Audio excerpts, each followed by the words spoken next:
But we are at the minimum level. So we will not be quorate if either of my colleagues decide to leave. Right. Yeah, this is. I know the seating plan is that we're the furthest from the door, so Yeah, we booby trapped all the way round. So. And it's locked now, so yeah, I think it's like, fuck it. Yeah, I'll probably stay. Yeah. Okay. yeah, I'm here. So, let's go through the agenda anyway, which is good. So the first thing.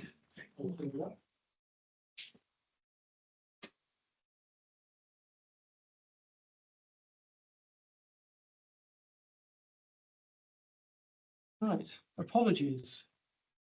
Councillor Luciani. Yeah, so we've received apologies from Councillor Paul Brading, Councillor Vanessa Churchman and Councillor Karen Lucioni. Nothing from Nick. And do we have any changes in membership? No. Again, sorry, Chris, what are you trying to find? Can't get through. Oh, right, okay, thanks. I'll This is see what I can do. the public link's not working.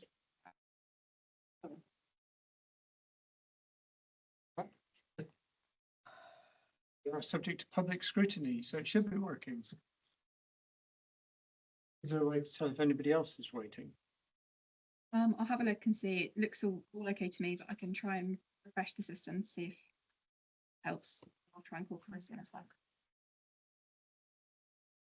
Next one then is the minutes. We haven't had any comments on the minutes.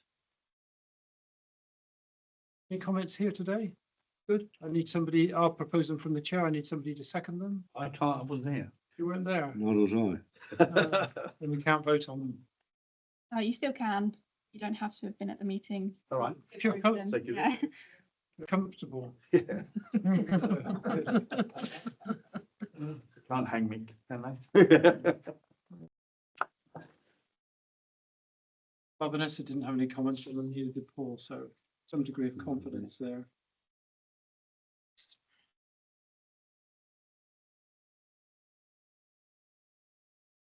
Thank you, Megan. Right, declarations of interest. Well, I will say here that I was concerned about one or two items that might come up on the conversation today, and I did take advice from the monitoring officer regarding both myself and other members of the committee who might have something that should be considered. And he did provide a written response back, which is that none of the issues that were identified required a declaration of interest today. There were two distinct from the matters. So no declarations of interest. And then the next item is public questions. This is Agricara. Yes, well, We should give you a mic. I haven't been to one of these meetings before, so I have no idea. I have no idea what the council really is invested in.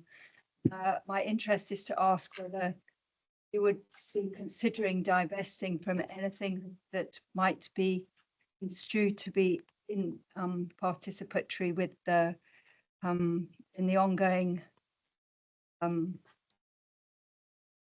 genocidal of Palestine, Gaza. I know it might be difficult. I don't know if you deal with Barclays Bank. I know a lot of Barclays is heavily invested in the military. And Rolls-Royce, I understand I've got, I'm not sure that the information that I've got is correct about what you are invested in.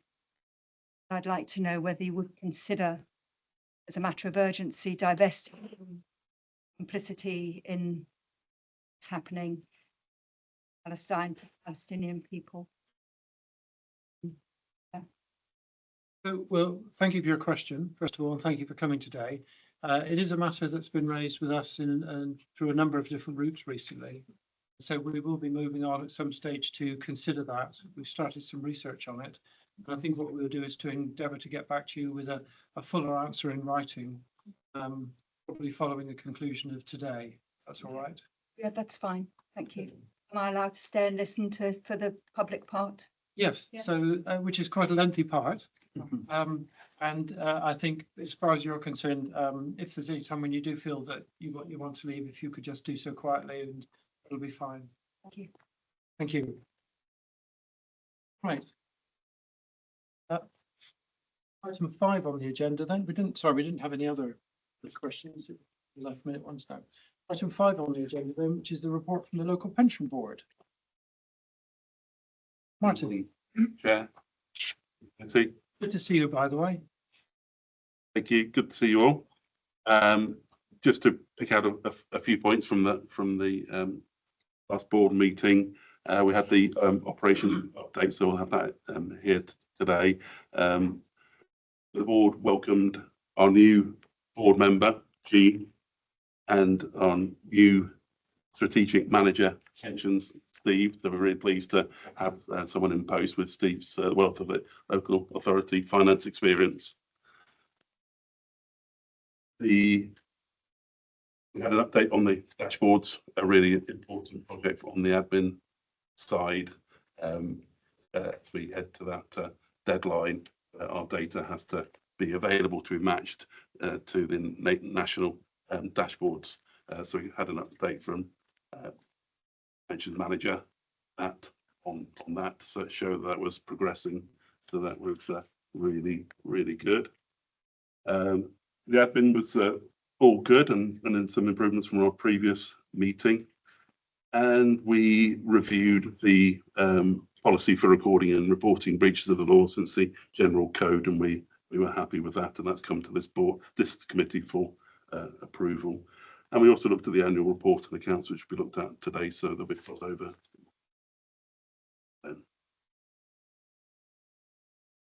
Thank you, Martin. Questions of Martin? Steve?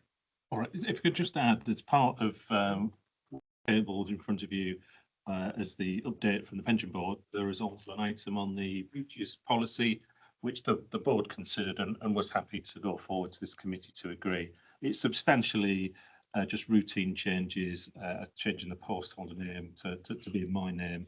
I think there's just one very minor technical change apart from that, which is where if we do have a breach that we need to report to the pension regulator that involves contacting a third party as well, that we mention the third party to the pension regulator, so they're fully in the loop. But it's by and large just a refresh and update for essentially. But we're asking you to agree, please. Thank you. So on the first part of it, which is 5A, are there any questions that anybody would like to ask of Martin, or indeed any questions you would like to ask of us? No, at this stage, Chair, thank you. Okay, so to come on to the item, which is 5B, which Steve made, we've got the draft document in front of us now, which is you've got the paper starting at page 17. I've gone through them. I understand the minor changes which are there. I certainly don't have any queries with it. Did any of my colleagues have any queries on it? No. Can I then propose, I'll look for a seconder, that we accept the recommendation here at item 2 on that document? Right, so carried. Thank you very much.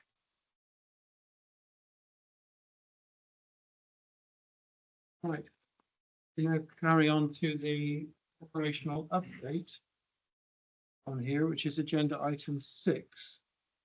And I don't know if you managed to produce any slides on this. Did you, Steve? You did. Yes, I have indeed. Important Oh, you did. technology permitting, I will be happy to talk you through them. If I could just pause you a moment, did we get Chris Ward in? Not at the moment. I have tried to contact him and the link is working because other people have been able to join. So it's an issue Chris's end at the moment. Are we able to see who else has joined? We've got Bree, and she's tested the link for us. Okay, thank you for that. Steve? Right, thank you, Chairman. So the update today I want to give a little bit of information on the pension administration performance and a bit of information on general kind of update on our governance and funding. But obviously recently we had the Mansion House speech, and I do want to kind of focus on some of the messages from that and what its implications are to the fund and to the pool in particular that were part of.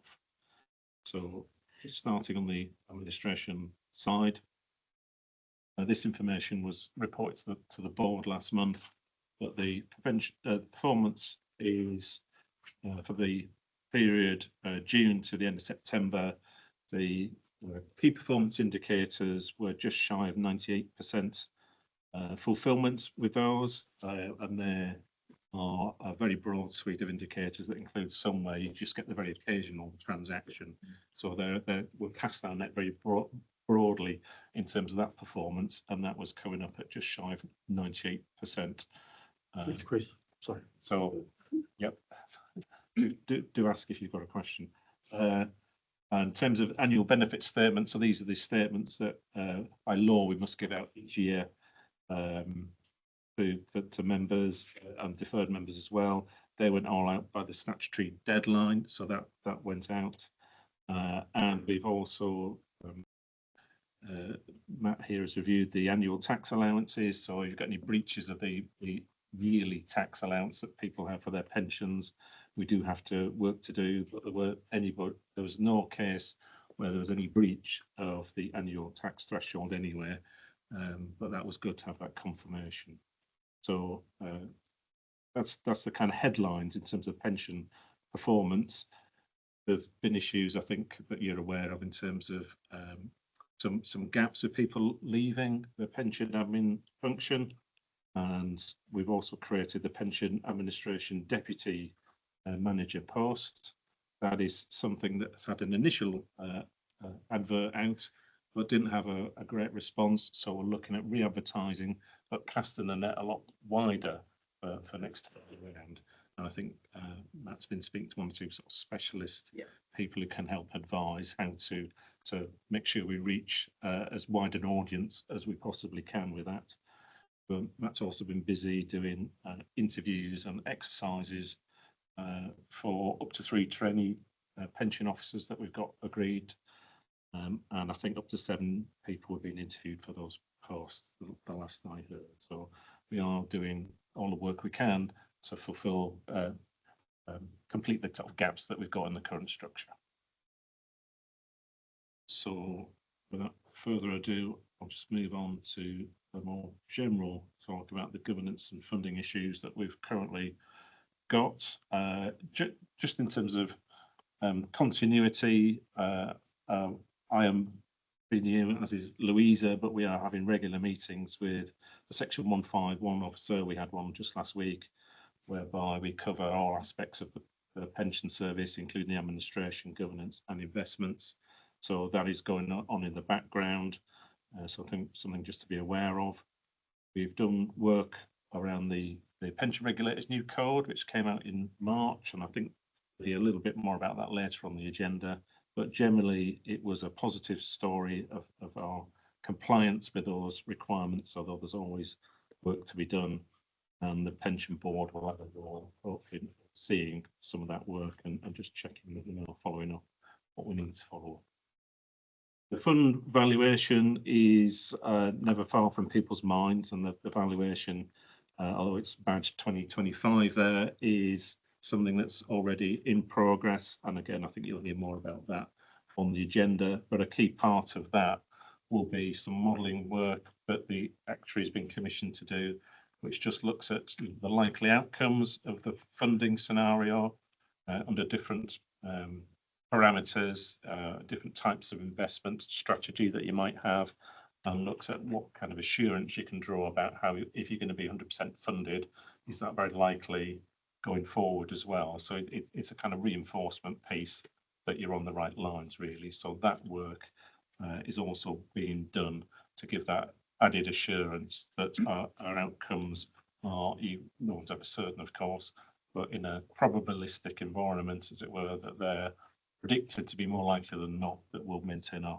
100% funding. But we're doing that in tandem with the actuary, but you'll hear more about that in the coming months as the valuation progresses. And just in terms of resourcing, something I should mention is our pension fund and treasury management accounts is shortly to leave us, sadly, but for better opportunities elsewhere. So good for her. So we are doing work around how we replace Jo as best we can, obviously. But it should be a hard act to follow. Very hard act to follow.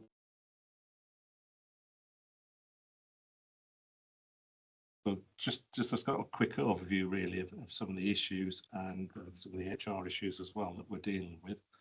And then I wanted to come on to the government consultation, which emerged hot on the heels of the Mansion House speech just a couple of weeks ago. And it was rumoured beforehand there might be something on the government agenda about merger of funds.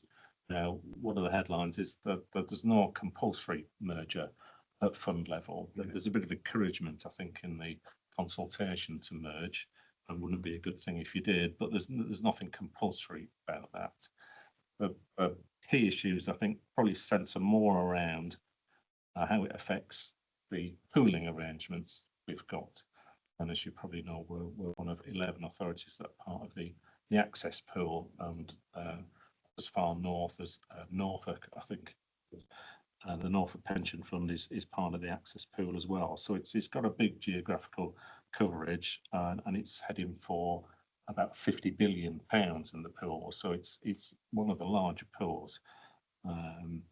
But the government's agenda seems more to be to make pools follow a certain type of model, a consistent model, probably informed by some of the things they've seen in like the Canadian experience that they've been researching. So one of the key areas they want pools to be able to say they can do is give professional investment advice. And to do that, you need to be a regulated company under the Financial Conduct Authority. That's not the arrangement Access has at the minute.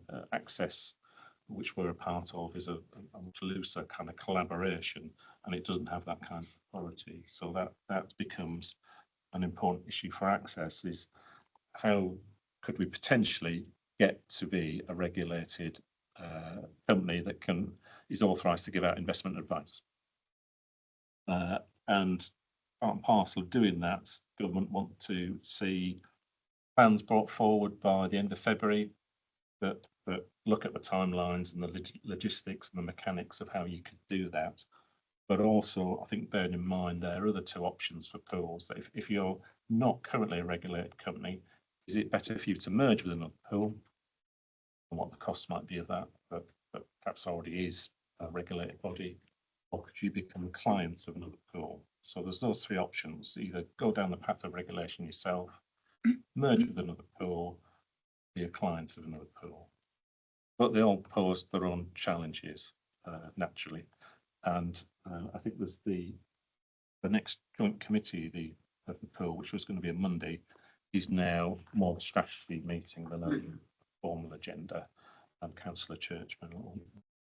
So we'll be hearing more about what their approach is at that point. The overall deadline to be changed to be part of this new approach that the government wants for all pools is the deadline is 31st of March 2026, and all assets are to be in pools by that point in time. So basically, government were originally, back in about 2016, pools formed but followed their own path. There was no blueprint as such. Government are coming along now saying, this is the blueprint we want you to follow. Bigger is better. Put all your assets in the pool and be a regulated body, essentially. So lots of work for the pool to worry about. Timescales, costs, logistics will all need to be worked through very, very quickly. Asset allocation will still be left to individual funds to do, so at a high level, but all the implementation, once you've decided what your asset allocation is in high level terms, so are we having so much of passive funds, so much of active funds, whatever that may be, the implementation is then handed over to pools. So pools under this model have a much bigger role to play in terms of LGPS and the implementation of whatever decisions funds have made. So the implementation of the investment strategy is fully delegated over to the pool. So it's quite a different model than we've got now, essentially. So just a bit more detail as well on the government's agenda.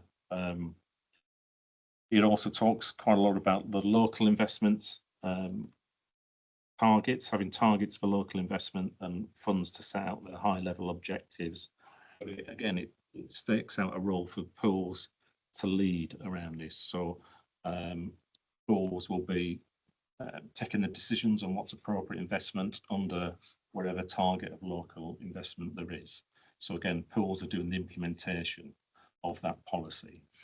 That's their role, as it were, and they're expected to be geared up to judge what the best investments are. So I think government said part of the issue, you know, we clearly want local investment that will help drive national growth in the UK. Part of the issues for the LGPS is there's always been a little bit of a capacity issue. We've been looking at our worthy local investments because it's not as easy as equities, for example. So I think they see gearing up pools to have that capacity and ability to look at that whole area, which again, you know, is a fundamental change in the rule. So there are one or two things outside of the pool for us to think about as well in terms of our funds. There's a high benchmark essentially being set for good governance.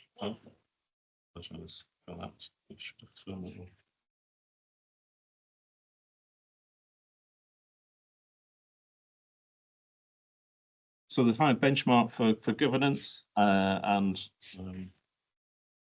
training arrangements will be expected to be clearly set out in order to fulfil that higher governance for pension funds. And I guess around that, it's, you know, they're looking at the ability to make informed investment decisions will be part and parcel of that. The training requirements always been quite high for pension board. I think these ideas have been around and proposed by the national level advisory board for 2 or 3 years. So government are really just capitalising on some ideas that have been around for quite a while and implementing them. There's also a proposal for an independent advisor to come along to committees to support on investment strategy and support on governance as well. And funds are going to have a sort of named officer who's responsible for managing the pension fund, all aspects of the pension fund, including administration as well. So I think that's probably just a little bit of clarity on accountability and ensuring that the resource is there for pension funds to be well run. So there's quite a short time scale for the consultation. It stretches in just the middle of January. So over Christmas, it's shorter than the usual 12 weeks as well for government, which I think is an indication that they'll do fast on this whole agenda. And of course, after that, we'll be looking for the pension bill in 2025. Thank you, Steve. I'll come on and see if Chris Ward wants to add anything to it in a minute, but there's a question, Ian. I've got a couple actually, but I'll keep it short. Because there's a lot to take in there. I've just made a couple of notes. I want to talk about, I've just mentioned resource. Now we're stretched at this moment in time, and we will continue to be stretched, I would assume.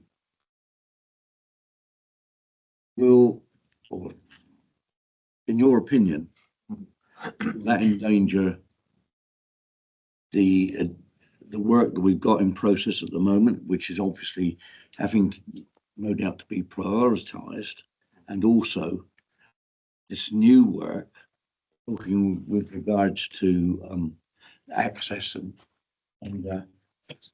you mentioned there should be a distinct responsible officer for that within. Yeah. Now it's just my concern here that we're short of, I think, 3 posts and another one, Joe leaving as well.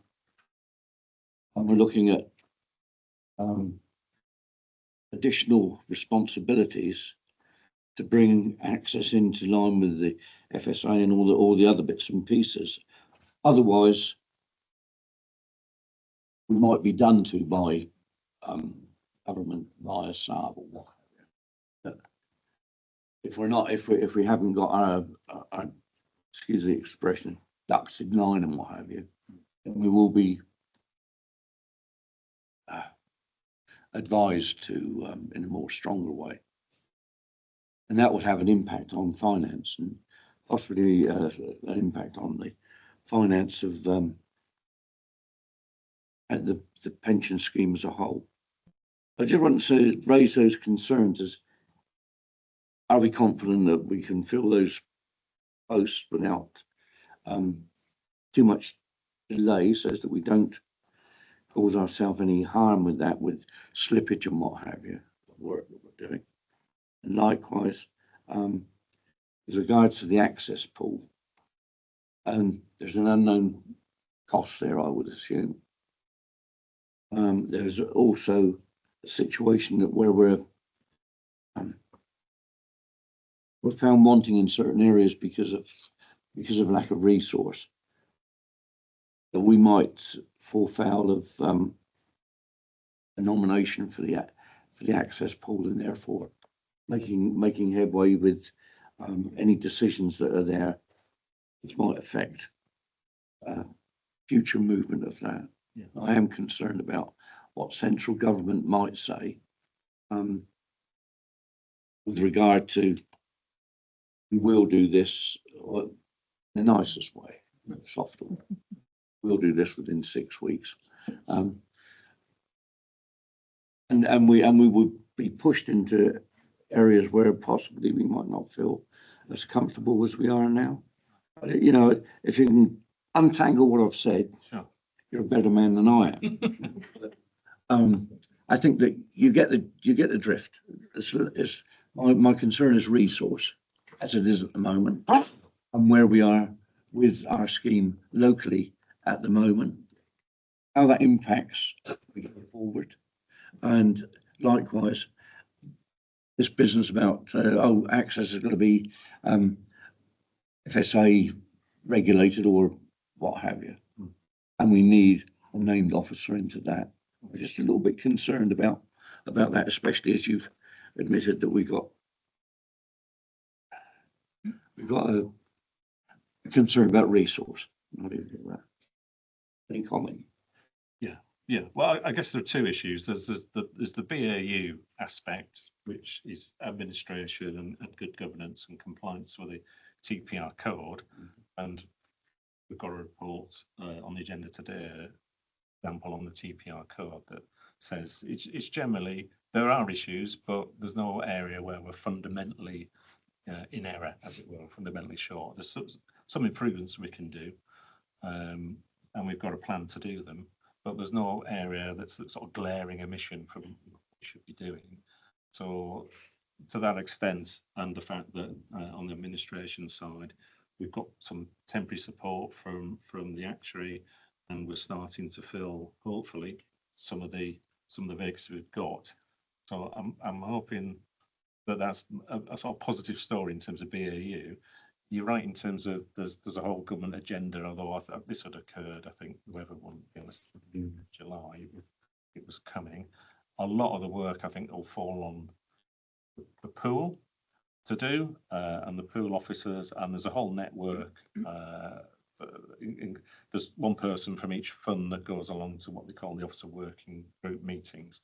So we're always in the loop, but it's not necessarily us that will be doing a lot of the work, as it were. We want to keep in the loop and know what's going on, but some of the other funds as well have got more resources they can tap into to help the access team do that. So I'd hope it's going to move pretty rapidly, I think, over the next couple of months, and access will need to decide what their proposal is to government, what route they're going to go down.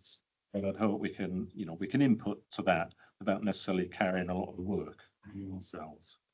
Will be what I'd hope unravel in the next 2 or 3 months, and then we'll get the pension bill out of the way and we'll see what what that takes as well, because some of this is still consultation proposals at the minute.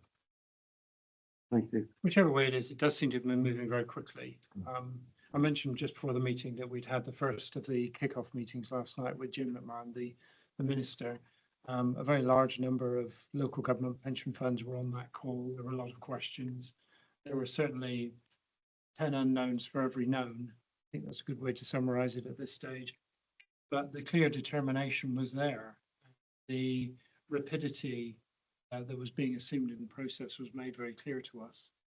So there will be an impact, undoubtedly, and we have to stay very, very close to this discussion over the next few months, trying to understand, where it is they expect us to go, what the nature and engagement process will be with these super pools, if we call them that.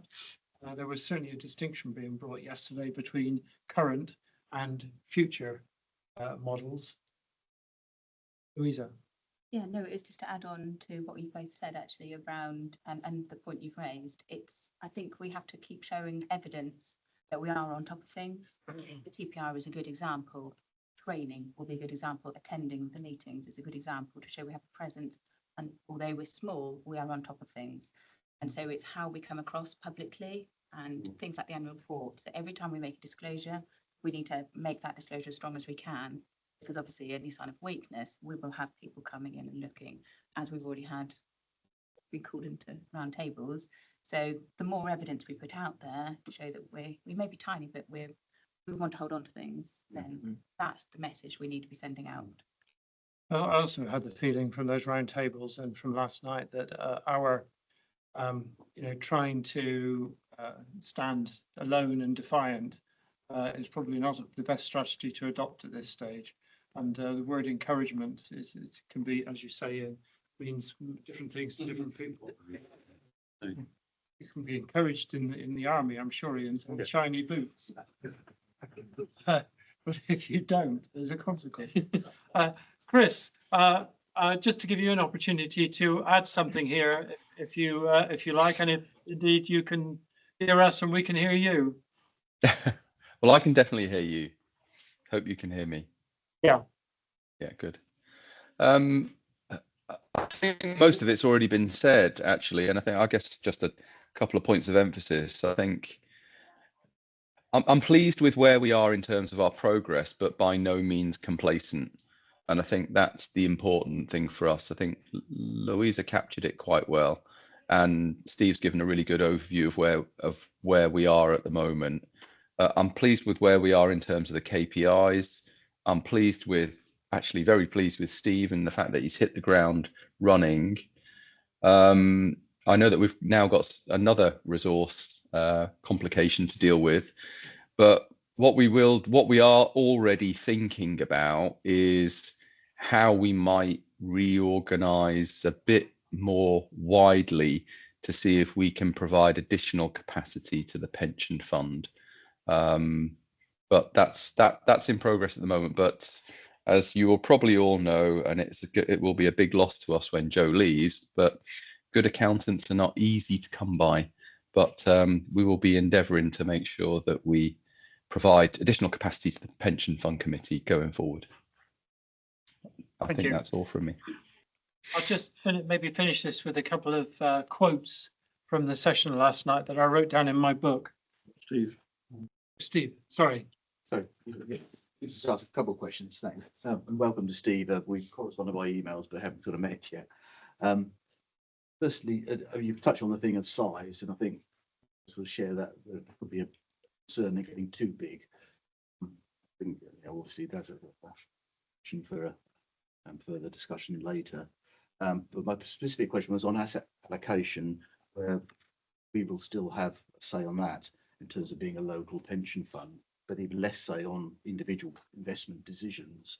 And I can't quite scare how that works, that direction works, with encouraging us to have more local investments. Because if you say the access pool goes right up to Norfolk, and I think a local investment in Norfolk is not exactly what we would define as being a local investment in Isle of Wight. It's a fair comment. I think that the definition, I think one of the questions in the consultations around what do you think localism is, as it were. So the different interpretations could be given to that. But yeah, we are a very big pool, and we do stretch up to Cromer or wherever it is in Norfolk as well. Yes. Oh, Just a quick comment on that. One of the definitions that I've heard about local is UK. Yeah. So that's the main definition I'm aware of for local. They're not talking about somewhere on the island or Hampshire. They're talking of somewhere in the UK, right? Overseas. And I think that came out from the conversation last night, that, they were talking about the government having this pipeline of investment opportunities. I can't imagine that the government would have a pipeline of opportunities on the Isle of Wight. It would be nice if they did, but somehow difficult. So just to pick up on those couple of quotes from last night. One was in response to, it was a question actually on liability. Where does the liability remain? And his response was the fiduciary duty remains paramount for each individual local authority. So basically, you have the financial liability, you have the financial risk, even if somebody remotely is, I don't want to characterize your remark earlier, Ian, but yanking your chain for you. There you go. In whatever way oversight happens to be. But certainly it's very clear that the liability remains with the local authority at the end of the day. So that was one. The next one was a question about the detail of how investments would be defined, managed, regulated, etc. And his remark there was that the entire strategy they're developing is data focused. Now, I struggled with that answer. I can see other people frowning at it as well. But in terms of what are the drivers here, how will it be regulated? How will it be managed? What will be the determination characteristics of its regulation? The answer was the entire strategy, not top to bottom, is data focused. So there you go. I'll give you those two answers because for me, like everything else last night, they simply open up more questions than they do answer anything at all. Just going to say that. One thing I was suggesting, which we covered earlier, is given that these sessions are going to be quite regular, perhaps fortnightly, might not always be with Jim McMahon as the minister, maybe with other people. Last night we were all just on there, and nobody knew what the procedure was going to be, how it was going to work out. I think as soon as we get the details of the next one, perhaps in 2 weeks' time, it might help if we could come along armed with questions which collectively, we come up with, rather than me just sitting there, inanely one of 70 asking my own questions. And I think being forearmed with those would be good. I'm not sure if every 2 week period would give the LGA time to digest one meeting, get out a briefing note, collate questions, remove duplication and submit them to the minister and get answers on them. I can't see that. That's just totally unrealistic for the LGA to be expected to do that. So that does in some ways diminish the value, I think, of these briefing sessions. But I think it's still worth that we continue to attend them. Right. Anything else on this topic? We don't have any decision to make on this. It's just a verbal update. I think we've covered it quite thoroughly. Right, the next one then is item 7 on the agenda, which is the annual report and the accounts. Go. Yes. Good morning. I was about to say good afternoon. Wishing my life away there. This is the annual report and the draft annual report for the pension fund. This is the only place that the pension fund accounts are published independently. Otherwise, they are part of the council accounts. We have to publish by the 1st of December so as we are in adherence to regulations. But because the council audit has not been completed, we have not got a signed audit opinion. So at the moment, everything is deemed to be draft still. But one of the things they have said is that if you haven't got a final report, you should draft one. So basically what we're looking to do is to get your agreement that we can publish the draft annual report on the pension fund website. The report itself is as well as the financial bits, you've got lots of other documents in there. And I do apologise for the 133 pages of it. We have tried to pretty it up a little bit this year compared to prior years, although I understand from my colleagues that they're going to do more work on it. in subsequent publications, but I'm not a publicist, so I went with what we have here. And that's it really. So it's any questions really? Just, the obvious, we're going to get a draft audit report. And we're going to obviously move that forward by the first. Yeah. When will we receive Yeah. full audit report? The And can I just say, Joe, just sorry to interrupt you. Might as well get the next little bit is,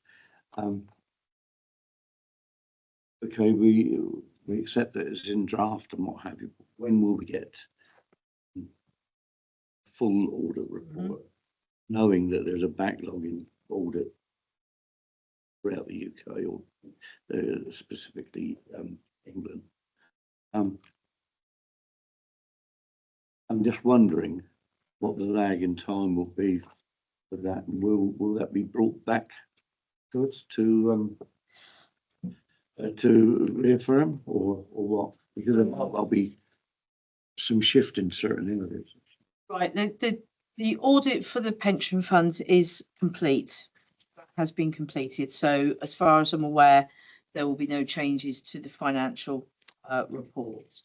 I can't comment about whether there'll be any changes to the contents of the annual report because A, that's in the future, and B, I won't be here, so I can't influence it at all.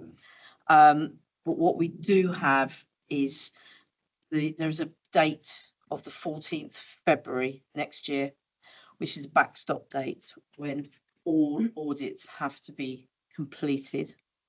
And if they have not been completed, then the auditors will issue what is called a disclaimed report. And then we're back, hopefully that will clear the backlog and they will get back into the cycle of getting them completed within 12 months. So we are looking to publish the 23-24 draft report by the 1st of December, with the final report being republished shortly after the disclaimed opinion has been received. I would anticipate if there are any major changes that my colleagues will present them to the committee before they are published. Those who are aware of any changes. No, I'm dealing with pension funds here. It's not my money. The draft report, we don't pay as much to the auditor. I have no idea, because the pension fund had a full audit. We will obviously have paid full fees for the audit. So we actually progressed and we have completed our audit and we had no changes following the audit. So it's just a case of it's just there's been a backlog has developed on the local authority sides rather than on the pension fund sides. We should point out that's not only our local authority. No, this is endemic across the country. Recognise that. Yeah, there's also a slight just a bit of extra information. That's 23-24. We also have, we will be receiving and the council is presenting their 22-23 audited accounts to audit committee on the 9th of December. Following that, we will have a final, be able to update the draft 22-23 annual report to become a final 22-23 annual report. But at the moment, what we're looking at is your permission that you're happy for us to publish this report. If there's any queries, further queries. Steve? Yeah, if I could just make the comments that I've made before, highlighted again on page 146 and 147 of the report, is that this authority, this fund, doesn't have its own ESG policy, responsible investment policy. I think you need to start making inroads into getting to that, especially in light of the public question we've had today. That's quite relevant. And a specific question on the enhanced UK Stewardship Code of 2020 says we're not yet a signatory to. Is that going to be on the agenda for a future meeting that we actively consider? Don't know what it contains, but it's something we should sign up to if it seems appropriate. Absolutely. So one of the later items that we'll talk about in the private section will be around what you can do with your RI and ESG policies. A little bit behind in the work that's been done there just from a capacity perspective from the fund, but we have scope that we'll be sending to Steve of the different things that the council can consider doing. So the stewardship code will be part of that as well. So you can become signatory. It's quite a lot of funds are, but it's not a small undertaking either. So you need to consider the capacity constraints that would cause as well. Well, thanks for raising both those points, Steve. I think you got a yes to both of them. Were there any highlights from the accounts that you wanted to note, Joe? I don't know. So it's ages since I've produced all these. Find the financial summary is included in the report and it is on page somewhere or other. Find it. Apologies for this. I'm sort of. All right, so the financial summary is on page 91 of the pack. So effectively, we had a net increase in assets through the year in 23-24. That was driven from the increased performance of the underlying assets. There was a net deficit of about 2 million on the actual between contributions and benefits paid, which is about consistent with the prior year. There's always fluctuations because of transfers in and transfers out. That has an effect on it. However, our management expenses also increased, but that was due to we had a new infrastructure funds was actioned on the during the year, and so we had fees for that, but there was a reduction in UK equities. So they sort of tended to balance each other out a bit on those, but overall movement of about 2 million or about 1 million, sorry, on that. That's it really. There's on page 92, you've got the graphs showing it's the standard same graph that we normally present. So you've got consistency of the fund movement in the fund membership, which I have to admit we're producing in black and white, but if we're going to do those digital copies, we can do this in colour now. We can be excited to do it in colour. And then we have got the list of payments and instances of late payments on the employers, but we also give a breakdown of the contributions received from the employers, so you get a bit of an appreciation of the how much of the income, and obviously the same as the payments out, is driven through the Isle of Wight Council being our main employer within the fund. The actual layout of the report has changed slightly from prior years, primarily because there's been legislation, new regulations, or not legislation, regulations came in requesting or stipulating a change. We were able to do as much as we physically could this year. The new regulations didn't come into force until April, which meant that we were given the chance to do as much as possible, whereas next year we have to adhere to it in its totality. But I think we managed to get the bulk of it in. We managed to adhere to most of the reports. Myself and Louisa pulled together all the information. So I did the numbery bits, she did all the wordy bits. So between us. Partnership. Yes, definitely. I think that's about it. I can waffle on for hours about this if you really want me to, but It's a very pleasing report. Louisa, did you want to add something to that about the new structure and where this is going?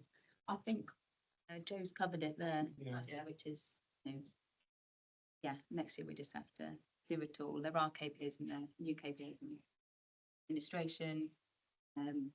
Yeah, training will be in there. I'd say it is now that we have. I know not everybody reads it, but as I say, we now will be having government and SARB and other people looking in. So it's important. So just to bear that in mind. Which is good. I can see you chomping at the bit to get into about 6 months. Right, so I'll move from the chair that we accept the recommendation 6 to 9, and I'll look for a seconder on that. You happy with that? Yep, good. Thank you very much indeed. I think a hearty congratulations. Great things report every year. I won't miss doing it. We're going to miss you though. The key thing. Right. Next item on the agenda is number 8, which is the risk register. Yeah, so I think there's a lot of work's been done before I even joined the Isle of Wight on risk and risk management, and I think at the last meeting we had basically a framework, a strategy agreed, but this then kind of takes it just to one stage further and hopefully sets out with a bit of clarity what the risks are and how we are managing those risks, and that sort of detail is in the risk register appendix 1. Also in table 1 of the report, highlight the highest level of risks, which in one way or another we've largely already touched upon. The 4 areas mentioned. One is climate change, one is operational capacity, another is the fact that we're losing the fund accountant, and finally government policy is identified as another key area of high risk. And just using the language of risk management, the government policy one is a risk that we have to tolerate rather than avoid, as it were. So just that only so much can be done on that one. So they're mentioned, and it will be a living document. It'll be something that you'll probably see time and time again.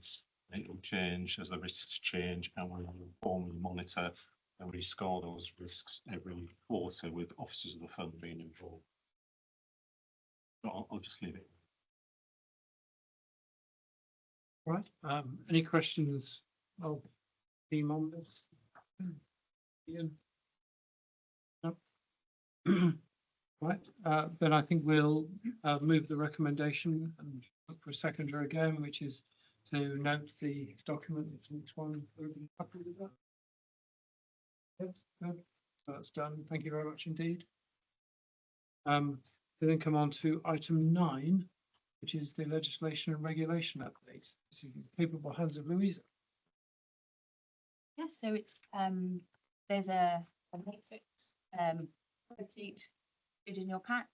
The idea is that obviously, yes, we have got the government new proposal coming along, can't lose sight of all the other areas that are moving, especially on the admin side. We've got dashboard and we've got McLeod, and obviously that's member facing. It is very important to not lose sight of the work on that we have to do, that the maths team are progressing fantastically with. So the idea of the tracker is that we don't always, the next thing that's on the agenda that the government throws at us, we don't lose sight of all the other pieces of legislation, etc. So that's the whole purpose of the tracker, so you can keep an eye of what's going on, and if you have any questions, now's the time to them if you like in this part. I'll go on to the second part, which is as Steve mentioned earlier, TPR did bring in a new code earlier in the year in March. We've been doing a lot of work. That's all the teams. That's Joe, Matt, Steve since he's joined. Everybody's chipped in, and we've reviewed with Hyman. So Hyman's also, so it's a self-assessment to see where we're at, and are we meeting what the pension regulator expects from a well-run fund. As I say, we invited Hyman's to come, so it wasn't just ourselves doing it. So we had a third party look in as well. So we've got that assurance report. That's in the report as well. They agree with all of our recommendations. So long and short of it, as Steve mentioned earlier, is actually we're doing very well, especially in the areas where we have to meet obviously regulatory requirements. There are obviously areas for improvement, And that's an area that we've been discussing in detail with the board.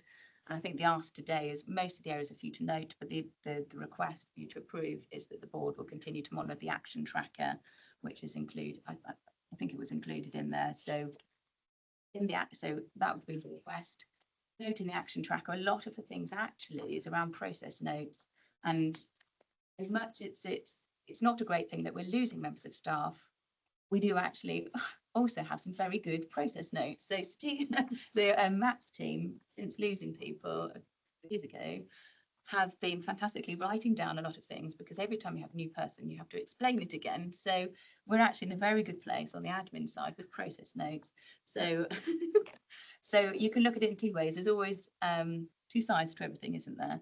So yes, we have. So again, sadly, we're losing Joe, but in the meantime, as well as doing everything else, Steve and Joe are busy trying to write everything down to help with our resilience. To again, help anyone new coming in. And that's actually really good from an audit perspective and from a regulator perspective, because they all want evidence of things written down in process notes, etc., etc. So I like to think, although it's challenging, actually it's going to make us more robust. Actually a lot of the recommendations in that action tracker are around process notes and noting down. So for example, like Joe left, Steve's just had to do the annual return to the regulator. And again, we've captured that. There is consistency. So the way it was reported before, have we captured the right employers? Are we doing it? Is it consistent? Is Joe's version, Matt's version, my version of reading that the same? So actually there's quite a lot of teamwork going on with some of these things at the moment where we look across things. So yes, so I think that's the main things. The TPR work we've done, that's it was self-assessment. But as I say, not forgetting the first piece, which is if you do have any questions on any other pieces of legislation, then please ask. Steve? Yeah, thanks. Pleased to see there's been some good progress on the cloud and getting the data together, and possibly other legislation that might affect people's pensions. Is there a kind of a target date by which scheme members will be advised as to whether they've been affected by McLeod or not? It'll be notified on the annual benefit statement for next year. So there'll be a section on the statement to show they haven't been impacted. So yes, that's what we're working to. Yes, yeah, benefit statement. Yeah. Anything else, chaps? I've already mentioned about the resource. I mean, great to have the framework in place and what have you, but at the end of the day, can't beat having that resource in place. Just make a point, you know, Keeping the that's my concern about the situation as All right. No other questions then, so I'll move the recommendations and second on that. That's unanimous. well, you can know who you want here. I mean, the tag team. It's called This is Ian. one of the benefits of being only just core. But there we go. Right. So we'll move on to item 10 on the agenda then, which is the risk update and the valuation planning for 2025.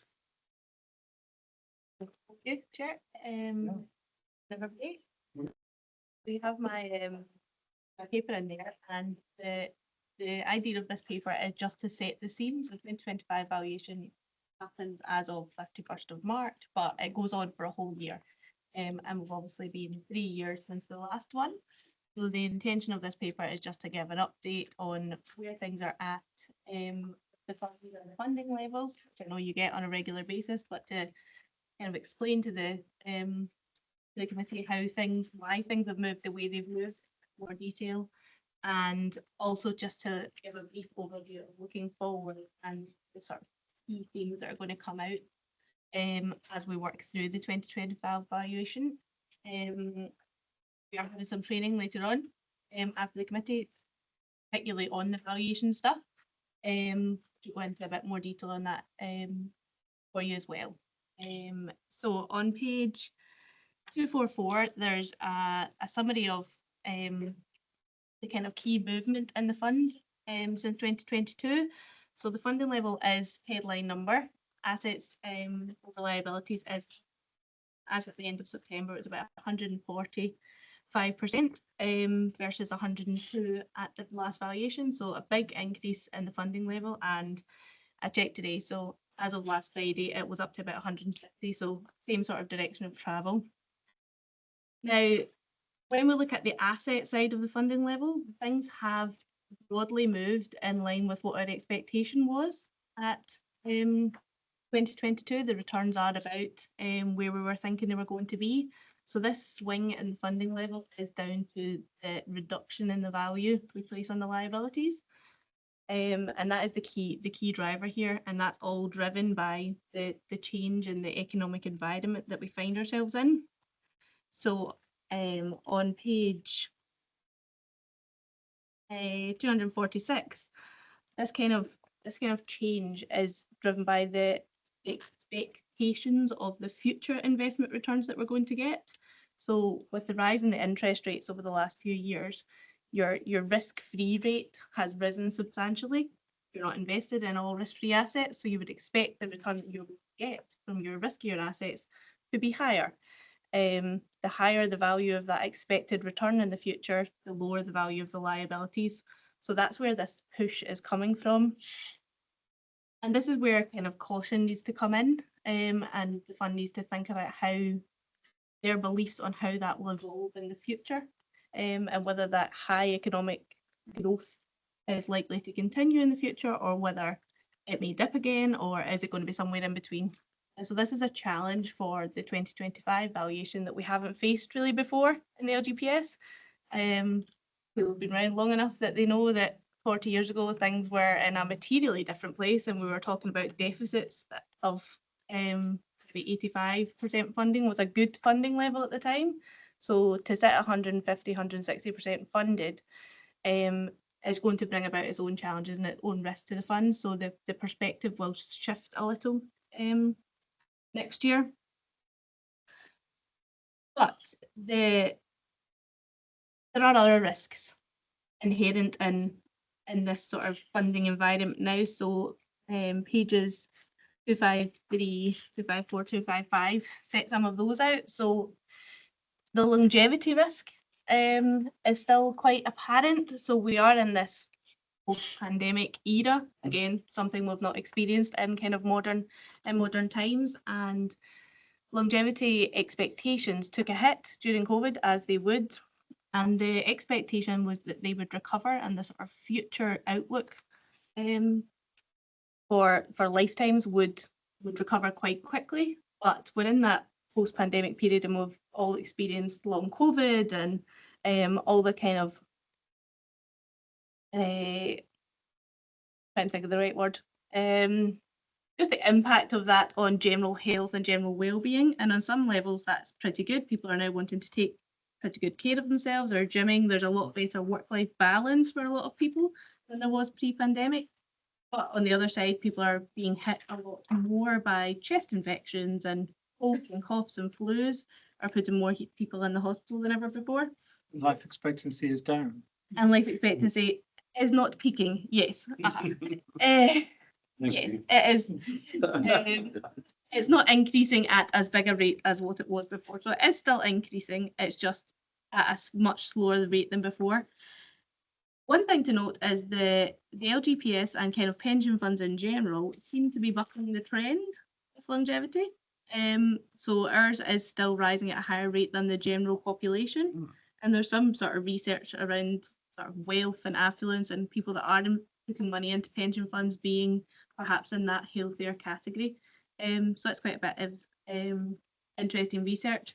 I think the key thing with this is it's very much a known unknown at the moment, and we're in a wait and see period of trying to determine how much weight we're going to place on this pandemic era data and immediate post-pandemic data. So we have pretty much written off the deaths of 21, 22 in terms of analysis because they're so high and there was no vaccines around. But the 22, 23, 24 data is going to be paramount in determining what we're going to do in the longer term.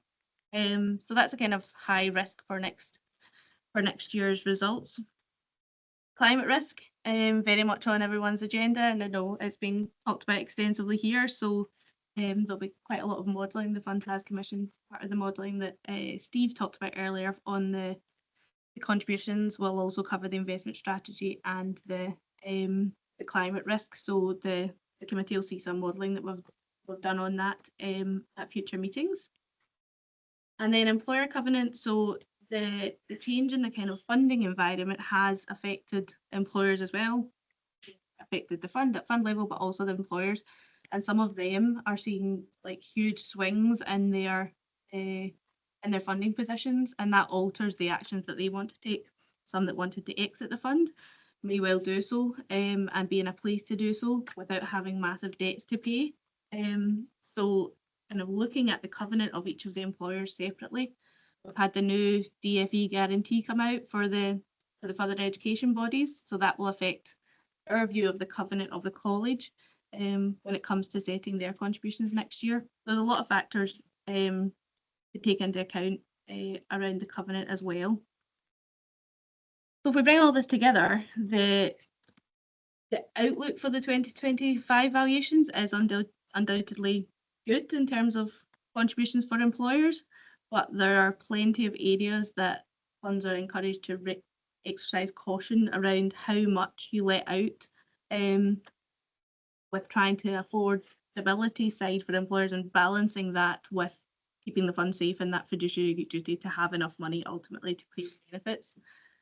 So on page number 257, we're kind of splitting the sort of levers that you've got to pull into 4 categories. So Emma will talk about the investment strategy and how that will come into play. And like I said, we're doing the modelling on the investment strategy. And with the contributions, we'll produce some modelling that talks about the different levels of contributions that could be paid and what would be a kind of acceptable level of prudence from the actuaries level. But then it will ultimately be up to the fund and the officers to decide where they're happy with the kind of likelihood, the level of prudence that we're applying to the valuation in this kind of unknown environment. And from speaking to funds across the country and from the officers, the likelihood is that we're going to pull on multiple different levers. So it's not going to be, well, actually, we're going to hold the contributions steady because we don't know anything. There might be an element of, well, we reduce the contributions a little bit, we increase the prudence a little bit, we change the target a little bit, just to make sure in the round we're happy with the outcomes next year. So it's going to be really interesting, and hopefully for employers and for the fund, a good news story valuation, which is nice in the LGPS. It's nice for them to get something back from, particularly with Isle of Wight, we do have employers are very willing to come to the table and engage with the officers and talk about their contributions and their affordability and come to a good understanding about why they need to pay what they've got to pay, which I can tell you is not the case across the LGPS. And so it's the good work of the officers and the committee that drives that forward, which hopefully this year we'll continue to see. So would you characterize it as a time of increased unknowns, Yes. higher volatility, and therefore greater need for prudence in many ways? Yes. And I guess that's true. Probably, I'm not saying anything for Chris here, but I guess prudence is probably the correct key word with that higher volatility in the council at large as well, not just the pension.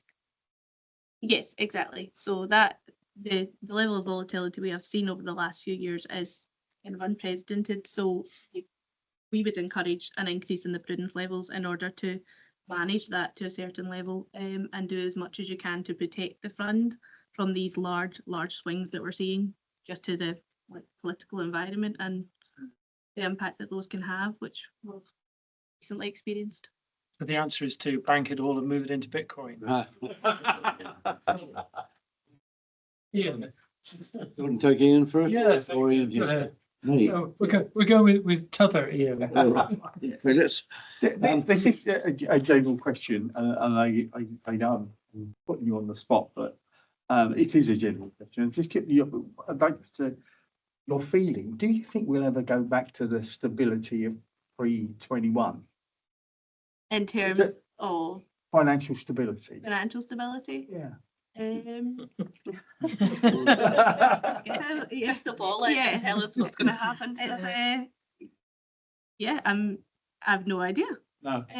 Every time Fair that, enough. so if Yeah. you look at inflation, Yeah. like, it's trending towards where the Bank of England wanted to be at 2%, and it actually dipped below it.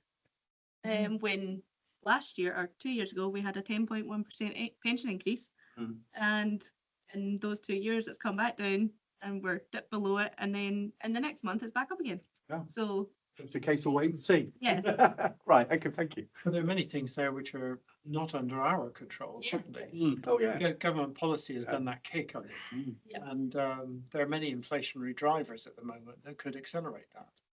Yeah. More uncertainty over your investment returns with the new proposals in the pool as well. You won't Yeah. have as much Yeah. control over what you're getting back on your investment. So the thing you do control is that prudence buffer. I like control. I don't like it being elsewhere, but that's a personal thing. then nothing ever reacts how you think it may react No. as well. So pump coming in a few days ago, everybody thought was going to have a big impact on the markets, and it did in the other direction. So you can't really predict what these things are going to do. Quelle surprise. I'll keep my post office account then. Yeah. Certainly. Definitely. Ian, Just talking about Trump, just look at Bitcoin and see what the projections are with that. You'll find out where money's going, and certainly not going in US dollars. Can I just go back to the paper? So it's a single liner, and it's page 247. Don't turn to it, I'll read it. If the strong funding position persists at the 2025 valuation, the fund may choose to retain a funding cushion to help manage uncertainty surrounding inflation forecasts. Yeah. And I go on to your page. What can the fund do ahead of the 2025 valuation to prepare? And once again, I think it's within the body of that somewhere. Once again, this can I say here we are, don't pinch this line. Rainy day fund or something stuck to one side. Now, if we go down that, we move towards putting something aside and looking at the figures as they are now, and there's a little bit of instability, what would that look like financially towards the fund? Do we have any feel for it? Yeah, so that's like my on page 257, that funding level targets. So instead of employers or the fund targeting 100%, which we have, so we're reporting 144% funding above that. One of the levers that we can pull is that we could move the target, if you like, to 110%, 120, and that's to protect against things like if we are going to reduce the contributions for employers, that has a cash flow impact for the fund. So as Joe mentioned, the contributions coming in versus the benefits paid out, if it is cash flow negative, which is not a bad thing, the money is there to pay the benefits. It's just there's less of a protection around if we experience a 10.1 pension increase that's coming in 6 months' time, it's harder for the investments to be withdrawn to match that. So if we've reduced the contributions, we might want to have that extra buffer to protect against this kind of volatile inflation. It's a figure of speech. We're not going to take any assets and put them in an account somewhere. The strategy will stay the same. It's more what level of funding do you target? Currently it was 100, but do you keep it at 110 and 120 and just keep that healthiness there? Your funding level swung so much it can swing the other way too. Exactly. And it's a increase in confidence yield. threshold, really. Exactly. Rather than, so Chris, anything you want to add on this less predictable world, higher volatility, greater need for prudence? Well, I'll be much happier in the first instance if we could somehow sort out the geopolitical volatility that's around at the moment. If we could do something about that, that gives us a fighting chance at least around the stability of the pension fund, because then we've only really got to worry about government budgets, haven't we, and the impact that can stimulate in terms of the economy. But No, I think what we're hoping for the ideal scenario, I think, which is by the time we come to the valuation at 25 and for the financial year 25-26, that there's an evidence base, which is why the actuaries are starting the scenario modelling now. There's an evidence base to be able to demonstrate that it would be prudent to reduce the employer contribution rate, but at the same time increase the prudence rate. And our feeling is at the moment that all things being well, those two things might be achieved. So that's what our hope is, but we're looking to the scenario modelling to be able to give us the evidence base to be able to inform the committee on that basis. Thank you. So in that, as you model that with that higher degree of volatility, there are so many big unknowns in there over which you have no deterministic input at all, isn't there?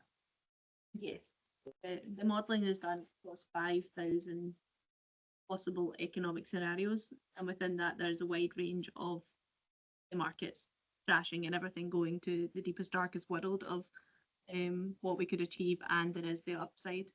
And so within those 5,000 scenarios, we're looking for at least a particular level of prudence in, say, 75% of the cases, which is the current prudence level. We want to make sure the fund would be 100% funded.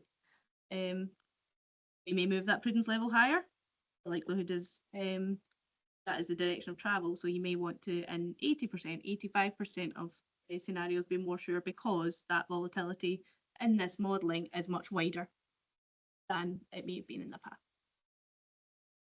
I suspect your desire for geopolitical stability, Chris, is still some way off. And I also don't see any remediation coming any day soon in terms of the global effects of global warming.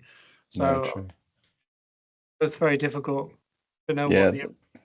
I think one of the things that we will be fairly, I think, laser focused on, depending on where we think the right level of prudence is. And let's just take the example where we are at the moment with the current fund, which is the 75% chance that it will be 100% funded. So, and we may not be at 75%, but let's just say that we are. We want to look at what that 25% looks like and the scale of it, so that we are eyes wide open in terms of what does it look like if we're not within the 75% probability range, and we find ourselves in the 25% probability range, and what is the affordability, for example, of the fund and the council to be able to try and remedy that over time. So that's where I think part of our focus will be when we get into that Monte Carlo scenario modelling, but which is the reason for getting on with the work early, and the reason for doing the exercise in the first place. Thank you. A big output from the modelling this time that has been developed because of the way the environment is this downside risk. A lot of work has been done on that to shift the focus, so we know that it is likely to be good in the long term on the kind of current prudence levels, but we want to see what, when you flex those, what is the downside and how bad could it get, and what's the risk that actually things are just going to turn the other way. So that's the kind of main focus of the modelling this time. Presumably that's a great deal more sophisticated than simply probability impact comparisons. Exactly. Because those would indicate absolutely dramatic changes one way or the other. Yes. If the geopolitical situation in the Ukraine accelerates dramatically suddenly, the impact is absolutely massive. But the question is, how likely is that scenario? Same in other volatile places in the world, and these things could change in a blink. Very difficult to predict and model that, though, isn't it? Yes, extremely. We've got a whole team of PhD level economists and PhD mathematicians that build all the statistical distributions that could possibly go into all the economic scenario generation and stuff. It is very technical, but as close as you're going to get to something to help make a decision. It's been fairly accurate, and historically when we look back at how things have actually progressed. I suspect we'll probably leave that to you and your team then. Right, any other questions, chaps? Right.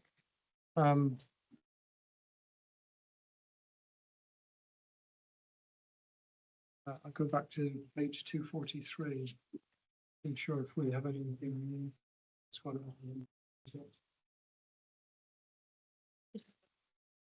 we'll duly note it then. Okay. And we'll move on to item 11, knowledge and understanding update. Here we go.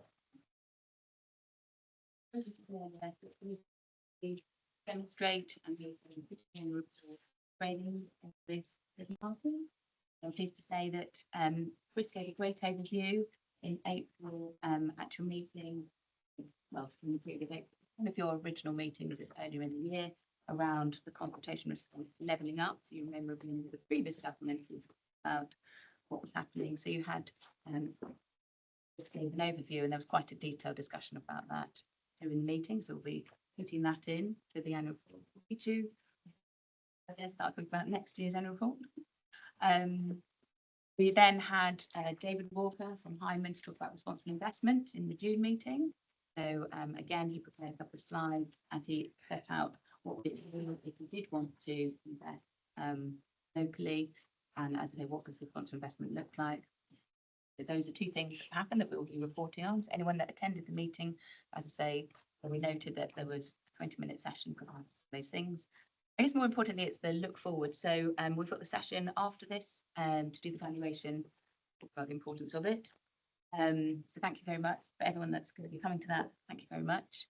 I think really this is more meant to be a discussion area. So I'm here to try and capture as best I can the training that's going on, to disclose it to our stakeholders, to our members, the government, etc.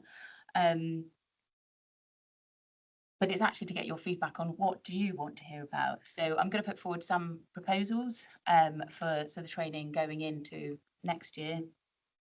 So one of them, which we feel we're probably going to have to do, is another piece of training for the valuation, because there's all the modelling. So you'll need to, so before there's a decision made about whether you're happy with the prudence levels and the modelling, etc., that's happening for the valuation, it's probably best you have a bit of training and and the actuaries explain what the different models are, etc. So if that's okay with you, that's one of the proposals, is so before the next meeting, we schedule that training in.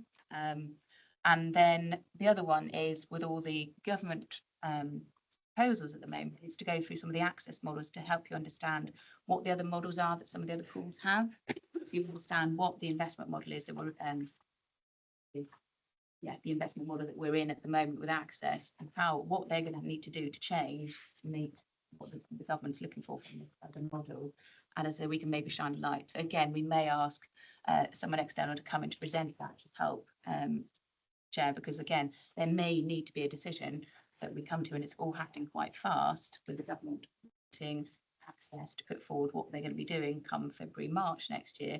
It will land back onto the committee to say, are you happy with the direction of where these things are going? So again, we thought that might be a useful thing to try to help bring someone in to discuss. And I don't think we've got much time for anything else. Those are two big things that are on the work plan. The valuation's kicked off and it started. The access model is being challenged by government and is changing. So those are two proposals that we're saying that we might have to try to get through into early next year, if people are happy with those. We are conscious we've got all the other training we're meant to be doing, data protection, cyber, and all those other things. These ones are quite pertinent at the moment where the decisions will need to be made. So those are proposals at the moment. Government is looking, and in the consultation, they are beefing up around the training requirements, around the reporting. They are looking for us to then publish a strategy statement and put into there what we're doing around training, etc. So all I'll say is I will be coming back to you next time, set out some more on that and some proposals, some additional proposals. But thank you very much for your engagement, so far.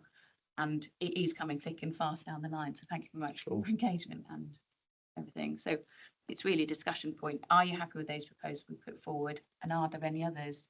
And any your thoughts, because it's your time obviously as well. I don't know enough to say I don't know. What I don't know. You don't know what you don't know, do you? Most of these things are like layers of an onion. Yeah. You only discover the next one when you peeled away the first one. And, But I guess the training session that we're doing after lunch, so would that work as a thing? So as I say, if we look to try to lay on lunch and carry on, does that work? Is that a format? I mean, that's something we're putting forward this time, but if it doesn't work, so we're trialing it this time. So we will get some sandwiches in, and then obviously we've got external people to help do some training. But conscious it's your time, we can do things in the evenings. But I hear that maybe it's best to try to put them into the days, and then obviously we put the time in the diaries earlier, maybe to stop other things crowding in. It's practical things, really. Sorry, I can't attend. No, So we did go out to the appointment. members of the committee, and the overwhelming view Yeah, would indeed. continue on from the meeting. Yeah. So I think rather than losing an evening that and coming back for something, yes. so to do it all in one go. I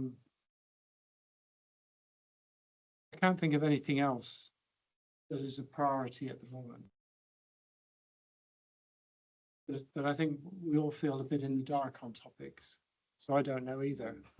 I would like a little crystal ball.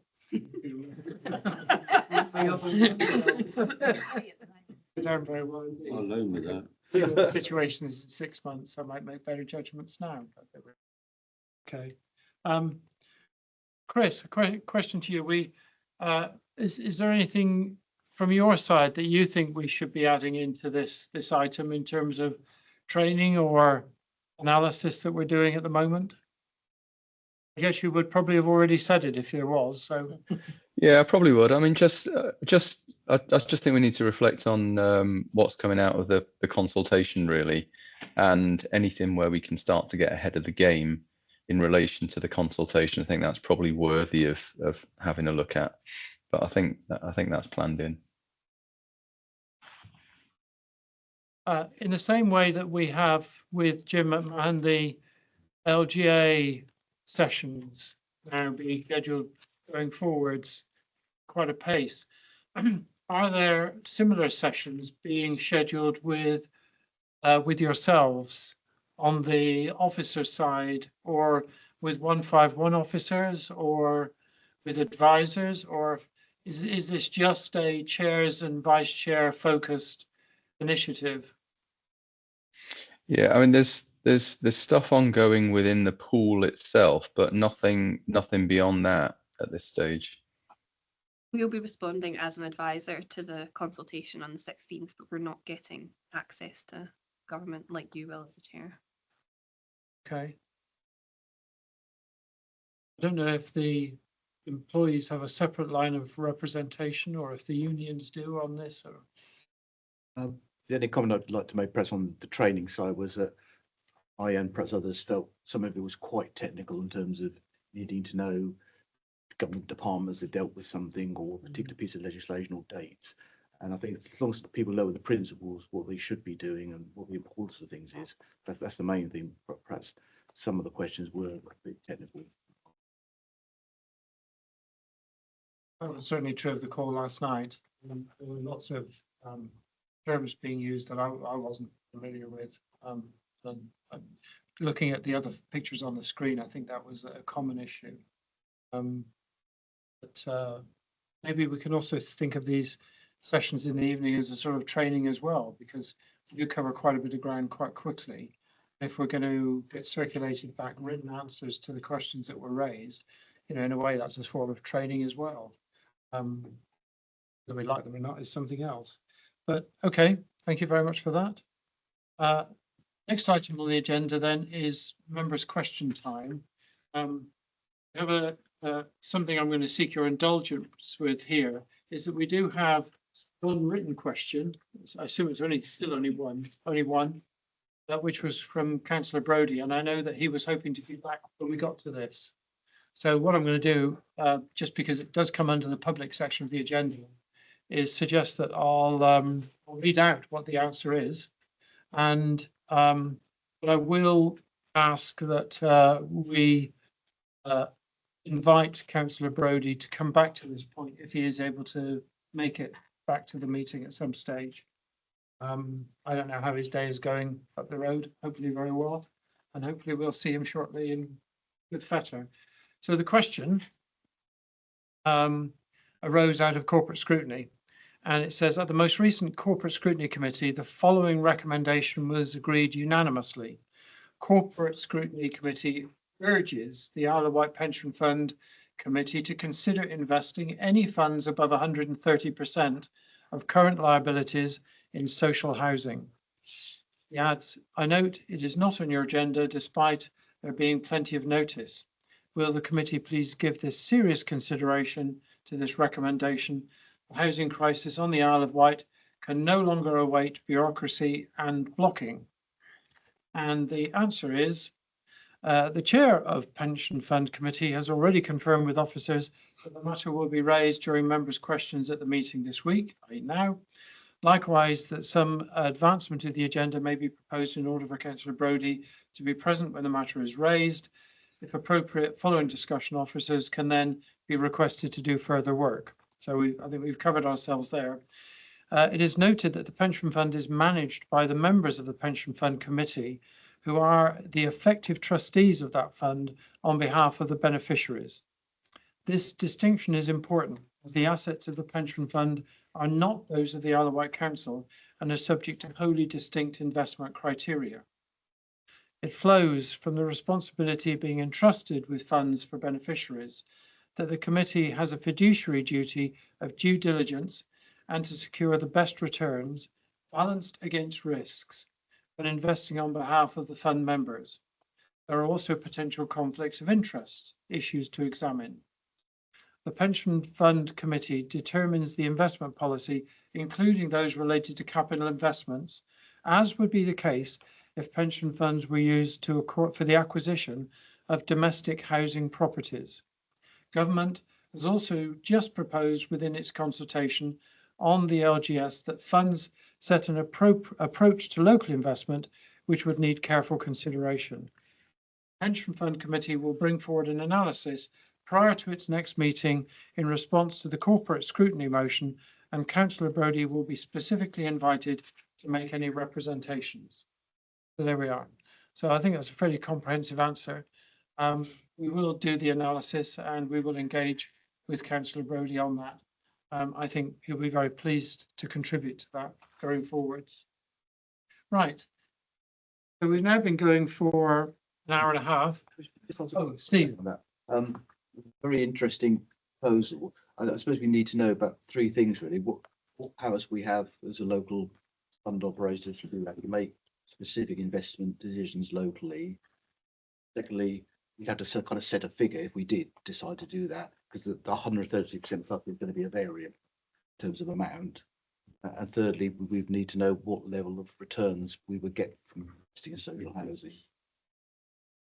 Yeah. We have those bits of information. We might make some. The other thing to consider is the vehicle in which you invest. There's no mechanism just to take cash out of the pension fund and give it to the council to build houses. When you're making an investment, it's usually through like a pooled investment vehicle or through an investment manager. There doesn't exist a pooled investment vehicle that just focuses on Isle of Wight social housing. You might have one big residential property manager that might have an allocation to the Isle of Wight. That's also probably quite rare. It's how you actually invest in that type of asset. And like you say, what is the risk in investing in it and what is the return that you're going to get? One of the issues with being so well funded is people are now seeing pound signs and thinking, oh, well, there's all this cash here, we want to use it. That's not the purpose of the fund. The fund, the assets are there to pay members benefits and their pensions. We have to be making the right decisions around that in terms of risk and return. And there's nothing stopping you investing in local investments, providing that you have a suitable vehicle. Where other big LGPS funds have made some more local investments, Strathclyde in Scotland's one of an example. They have a big internal investment team, which you just don't have on the island, and they will look for some local opportunities and they will do all the governance, they will manage that. But obviously the government want to take that control away and give it to the pools. So doing your own local investment as a fund is going to be in stark contrast to what the government are also wanting you to do. They want you to put all your money into these mega funds and they'll decide what local is and what investment is going where. So I think there'll be a lot of resistance against that. There's also legislation that you can't have more than 5% of the pension assets invested in anything related to the authority to keep it separate. So technically you have the power to, you have the mechanisms and ability to do that through the governance structure you've got, not yet. And is it worth building out, for example? Yeah. But could you look at doing it through the pool, for example? Yes, maybe. Should you be engaging with Access more on, well, local investment to us as campaigning for Isle of Wight social housing? Like the numbers still have to stack up at the end of the day. They do, and I know it's something that's been looked at quite a lot, or for several years, actually. And Chris has been heavily involved in looking at those calculations. I don't know what the differences will be. I don't want to forejudge that. And I think we'll wait for that analysis to come forward and see what the options are. But I think all of these are very real points to be engaged in that consideration. And that greater than 130% thing isn't how we would set an investment strategy. That does vary. What happens if you drop below 130? Do you withdraw all the money from the social housing? I Set an yes. allocation. It's a surprising, it was a unanimous motion at corporate scrutiny, so here we are. We'll take that. Yeah. Really, I'm picking up on the points that you brought. But do we have a policy of providing social housing? Does the council have one? I don't think we have, but Ian will know more than me. I can assure you that we are a registered provider, Yeah, okay. so we could provide. We are not an HRA, so we can only go up to 200 properties. Yeah. Okay. Which is a little bit of a, and I don't know, Chris might have his thoughts on it. We've locked horns on a few occasions with regards to costs and affordability and returns, etc. Yeah. And we reach an impasse every time. I'd love to build houses. I'd love to take everything that I could from the pension pot. Well, that was and I'd love to work with the PWLB and rake in a bit more. But that's what I'd love to do. So it's not quite aspirational, but it's where we are. But I think that what you will find is the returns will not be there on socially affordable rent. That was my other point. And that's the thing. This is members' money that we're playing with, you know, and social housing is not going to repay, I'm assuming, our money going into social housing. A lot of it has always come down in these calculations to what do you include in the calculation? Yeah. You know, do you include an annual capitalisation increase of the properties? Do you include an offset for the bed and breakfast costs? Yeah. Do you know, I'm on the same page here as Ian, and we've been through these calculations so many times. And what we are, almost said aloud there, but I don't want to use the word aloud. He's looking at you. What has been felt prudent to include in the calculations has not always been something there's been agreement on. But I don't know what the difference would be from looking at it as an Isle of Wight perspective, which is in fact all we've done to date, and looking at it from a pension perspective. There is a difference, of course, as I pointed out in the answer. But there's also a difference in terms of the land, in that if you're using Isle of Wight council land, that's a very different calculation for using pension fund money to buy land to build houses. There's also an opportunity cost associated with these calculations that, you know, the list of things in my mind is just This is not an easy subject. It's not an easy subject, and I think it will be very difficult to bring clarity to that calculation. I'm not expecting the analysis to be the calculation. Yeah. It would assist if it simply looked at probably what is the delta, the difference between all the work that's already been done from a council perspective to what is the situation with the pension fund perspective, because many of the issues will be the same: affordability, cost, land values, etc., etc. So looking only at the delta would probably simplify that analysis, I suggest. We leave that to the people who know these things. We're now looking at me for. Anyway, so I'm not sure I'm totally qualified to comment on investments. We can have the discussion. All right. Anything on this one? Otherwise, we will, I think what I'll suggest is we take a 5-minute break, because I need one too. And then we'll move on to the closed part of it. But before we do that, I should read the little phrase, shouldn't I? Which is somewhere in the document here. Which is the exclusion of public and press. To consider passing a resolution that under section 100A4 of the Local Government Act 1972, the public and press be excluded from the meeting for the following items of business, namely agenda items 14 to 18, on the grounds there is likely to be a disclosure of exempt information as defined in paragraphs 3 of part 1 of schedule 12A of the Act, and in all the circumstances of the case, the public interest in maintaining the exception outweighs the public interest in disclosing the information. I think I've read that a few times. So I'll propose that motion. I'll look for a seconder. In favour? Yeah. That's unanimous. Thank you very much. We'll take a 5-minute break and come back into a closed session.